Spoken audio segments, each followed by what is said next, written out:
খুবই একটা ভয়ঙ্কর জায়গা। সেই জায়গাতে আমি ভিডিও করতে গেলাম তোমাদেরকে শুধু দেখাবার জন্য। মানে আমার সাথে যা ঘটতে চলেছে সেটা আমি কোনো সময়ই ভাবতে পারিনি।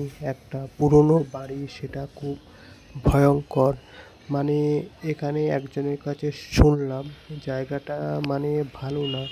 এখানে অ্যাকচুয়ালিটি এক অশরীরী আত্মা মানে এখানে ঘোরাফেরা করে, তার কাছে আমি শুনলাম ঘটনাটা।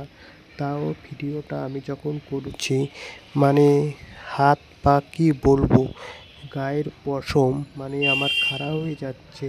মানে আমি যখন ভিডিওটা করছি তখন এদিক থেকে আমি ফিরতে মানে পারছি না, মানে পেছন ঘুরে যে আমি যে তাকাবো সেটাও পারছি না। তাই কোনো রকম ভিডিওটা করে আমি এখান থেকে যখন বেরিয়ে পড়বো তখন মনে হচ্ছে পিছন থেকে কেউ মানে ধরতে আসছে। যখন এই জঙ্গলটার ভেতরে একটা ঘর, সেখানে আমি ঢুকলাম। ঢুকে মানে আমি মানে গম গম আওয়াজ, মানে গম গম আওয়াজ করছে, তার মধ্যেও ভিডিওটা করি। মানে তোমাদেরকে শুধু দেখাবার জন্য আমি ভিডিওটা অ্যাকচুয়ালিটি করলাম। আর চারিদিকে জঙ্গল, মানে নিঝুম, এত যে নিঝুম, মানে খুব ভয়ঙ্কর জায়গা। মানে এই জায়গায় কত কষ্ট করে ভিডিওটা করলাম।